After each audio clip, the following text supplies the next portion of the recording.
Just a clarification. So, ibig sabihin, hands-off si Presidente doon sa gold reserves kasi PRRD mentioned or is accusing the Marcos family of stealing and selling the country's gold. Just so it's clear. Okay. Hindi pa to campaign joke ulit ni dating Pangulong Duterte? Hindi ba tayo nasanay dun sa jet ski promise niya? Na nung naniwala tayo halos sa mga sumuporta sa kanya, tinawag tayong stupid. So pag naniwala ba tayo ulit sa sinasabi niyang ito, baka mapagkamalan niya tayo ulit at tawagin tayong stupid. But anyway, we will take this seriously para naman hindi magkaroon ng fake news, lalo na doon sa mga taong nakikinig sa kanya at maaaring naniniwala pa. Itong issue na to, October 2024, nasagot na ito. Ang nagtataka lang ako, bakit paulit-ulit na binibring up ni dating Pangulong Duterte? Wala ba siya mga economic experts na magsasabi sa kanya kung ano ba talaga ang regular activities ng BSP? Ayon sa BSP,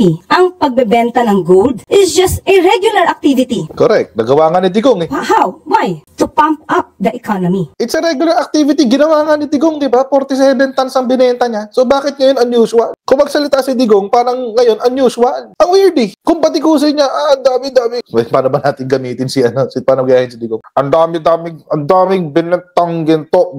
Si Marcos, Bongbong Marcos talaga. Ay, magnanakaw yawa yan.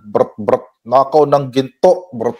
Ganon. Siya nga 47 tons eh. So, dinakaw din niya yun. First and foremost, mga Kochero, congratulations kay Atty. Claire for being appointed as an undersecretary sa bagong PCO. Oo, nakakailang palit na. Parang every year, nagpapalit. Mukha itong bagong batch is here to stay. Oo, mukha. So, hopefully, magtagal si Atty. Claire, magtagal siya sa posisyon niya ngayon. Pakita ko sa inyo, syempre. Atty. Claire Castro named undersecretary. Si Mr. J. Ruiz naman, ang bagong hepe ng PCO. Actually, I would love to celebrate that but I don't know much about Sir J. Ruiz. Pero mga Kochero, day 1 pa lang. Iba ka talaga, Yusek. Dinala niya yung tapang at taray niya sa YouTube sa Malacanang press corps. Mukhang hindi kakayanin ng Malacanang press corps si Atty. Claire. Mukhang hindi siya kakayanin doon kasi doon sa Malacanang press corps, mga papormal-formal. Siyempre, kami mga nasa YouTube. Barda, sanay kami sa barda. Everyday barda, gulan.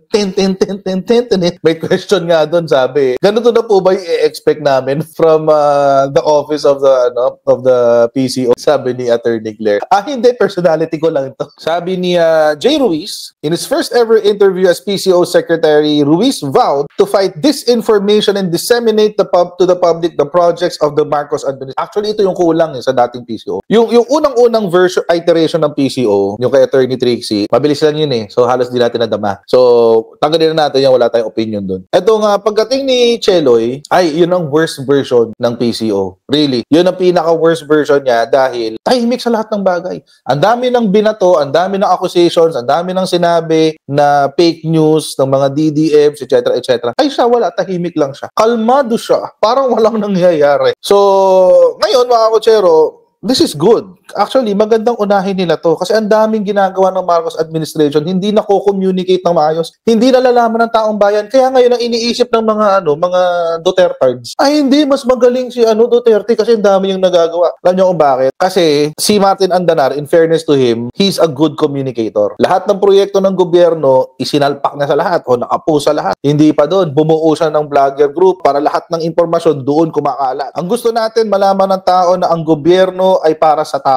Ito meron tong video pero hindi ko na nakuha. Ang sabi niya, in her first media interview, Castro slams former President Rodrigo Duterte for his baseless claims that Marcos is veering towards dictatorship. Puro intriga lang daw. Hindi tayo pwedeng maniwala sa pang-iintriga lamang na walang ebidensya. Tama naman yun. Kasi doon namamayagpag ngayon ng mga DDMs sa intriga. Ito perfect example ng intriga lang na in-address kanina ni Atty. Claire. Marcos sold gold reserve. Hindi pa nga sold ninakaw daw ng Marcos. Kaya ngayon, mga Kochero, nagsalita ang Atty. Claire na bagong appoint na Yusek. Hindi ba to campaign joke? Joke ba to? Joke. Panoorin natin yung sinabi ni Atty. Claire, yung kabuuan. Marami siyang sinabi statement of BSP. The country's gross international reserves, or GIR, including gold, are held and managed solely by the BSP for the foreign exchange requirements of the country. When BSP sells gold, the proceeds revert to and stay within the GIR. Last year, GIR rose to $106.3 billion from $103.8 in 2023. Similar to other central banks, BSP maintains a portion of its reserves in gold as part of the country's GIR, mostly to hedge against offset movements in the market price of other assets. It buys or sells gold to maintain an optimum level for this purpose. Not too big, not too small. Gold prices tend to move in the opposite direction of other assets. Therefore, central banks hold some gold as a hedge against huge declines in other assets in the reserves. However, gold prices can be volatile, earns little interest, and has storage costs. So central banks don't want to hold too much. Tama yun, mga kotsero. Hindi kumikita ng interest yan halos. Nagdidepende lang yung value ng gold sa bentahan ng world. Sa kung magkano yung bentahan sa world market. Doon lang, actually, halos wala nga interest yan. Kasi nakadepende nga yan sa world market, sa bentahan ng ginto sa buong mundo. So, hanggat mataas yung bentahan, mag-unload ka. Parang stocks yan. Pang-hedge. Ibig sabihin, para may protection tayo sa ating budget. Ganun o yun, mga kotsero. Ngayon, lalagyan nila ng mali siya. Si Digong nga, walang maipaliwanag sa pagbenta niya ng ginto, 47 tons. Ano pang hedge ng pandemic? Ano nangyari sa utang niya? So yan po ang statement ng BSP. At handa na po tayong sumagot sa inyong mga katanungan. Just a clarification. So, ibig sabihin, hands off si Presidente doon sa gold reserves kasi PRRD mentioned or is accusing the Marcos family of stealing and selling the country's gold. Just so it's clear. Okay. Hindi pa to campaign joke ulit ni dating Pangulong Duterte? Hindi ba tayo nasanay dun sa jet ski promise niya? Na nung naniwala tayo halos sa mga sumuporta sa kanya, tinawag tayong stupid. So pag naniwala ba tayo ulit sa sinasabi niyang ito, baka mapagkamalan niya tayo ulit at tawagin tayong stupid. But anyway, we will take this seriously para naman hindi magkaroon ng fake news, lalo na doon sa mga taong nakikinig sa kanya at maaaring naniniwala pa. Itong issue na to, October 2024, nasagot na ito. Ang nagtataka lang ako, bakit paulit-ulit na binibring up ni dating Pangulong Duterte? Wala ba siya mga economic experts na magsasabi sa kanya kung ano ba talaga ang regular activities ng BSP? Ayon sa BSP, ang pagbebenta ng gold is just a regular activity. Correct. Nagawa nga ni Digong eh. How? Why? To pump up the economy. It's a regular activity. Ginawa nga ni Digong, di ba? 47 tons ang binenta niya. So bakit ngayon unusual? Kung magsalita si Digong, parang ngayon unusual. Ang weird eh. Kung patikusin niya, dami-dami. Paano ba natin gamitin paano gayahin si Digong? Ang daming binentang ginto. Si Marcos, Bongbong Marcos talaga. Ay, magnanakaw yawa yan. Nakaw ng ginto. Ganon. Siya nga 47 tons eh. So, dinakaw din niya yun. Siyempre, sabihin ng mga DDM. Ng mga DDM na nagmamonitor sa atin ngayon, hindi niya ninakaw yan. Duterte the best. So, it means it is a regular activity. Ngayon, bakit sinasabi ni Digong na ninakaw? Baka yun kasi yung ginawa niya. Even at the time of former President Duterte, trabaho na ito ng BSP. Hindi niya ba alam yun? Okay. Now, sinabi nga dito, ang pagbebenta ng gold, kung mataas ang presyo, dapat ibenta. Sinabi din ng BSP, hindi pwede silang mag-hold that much of a gold. Now, ang nagtataka lang tayo, bakit hindi ito alam ng dating Pangulo?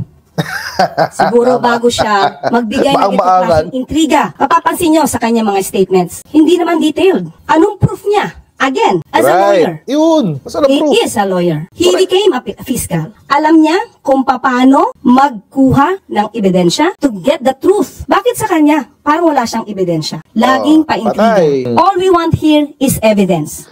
Ipakita niya kung si PBBM o ang Pangulo ang nag-utos para magbenta ng gold reserves. Samantalang sinabi rin ng BSP, solely and manage ito by the BSP. So paano magkakaroon dito ng hand or pakikialam ang Pangulo? Alam nyo, ang magandang magsalita dito sa issue na to, ng gold, stolen gold daw ng Marcoses, si Ben Jokno. Kasi alam nyo, si Ben Jokno, siya yung DSP chairman ng Bangko Sentral nung panahon ni Digong. Sila rin yung bumibili ng ginto. Sila rin yung nag-offload ng ginto. So pag in-offload yan, papasa yan sa treasury. So ngayon, hindi natin alam kung ano na nangyari doon. Bakit din maganda na si Ben Jokno nung sumagot ng issue natin sa ginto? Kasi siya rin ang naging finance secretary, unang-unang finance secretary ni PBBM. So, yun yung si Ben Jokno talaga magandang magsalita dito. Kaso mo hindi nagsasalita. Ma'am, when you said you will take this seriously, what do you mean by that? Will the government file charges against the former president? Hindi naman po. Sasagutin lang namin yung mga joke na lagi niya sinasabi. Since tayo ay sumasagot dito ng seryoso, baka sa susunod sasabihin na naman ng mga supporters niya, hindi niya na naman kilala puro na lang joke. Lagi na lang joke. Yan. So ito ba mga sinasabi niya during sa kanilang rallies or campaign rallies? Joke ba o seryoso? We have to know that. Alam nyo, yung mga DDS, mga konsyero, pag nasopla mo sila sa isang issue, tatakbo sila sa iba. Mag-iikot yan. May una, merong issue, blankong Bicam report, issue. Tapos pag nasagot mo, sabi mo, hindi, walang blanko yung Bicam report, tulad nung pinakita natin. Pupunta yan sa hindi, Marcos, paano ko muna kayo? Pa-drug test nyo muna si Bongbong Marcos, ganyan. Tapos pag nasopla na yon, ang ending nila palagi, wala pa yung 20 pesos na bigas. Obserbahan nyo yung mga DDFs. Ganun sila makipag-argue. Ganun sila palagi. Wala silang ino-offer na na ebidensya. Ang ginagawa lang nila, labas lang sila ng labas na intriga.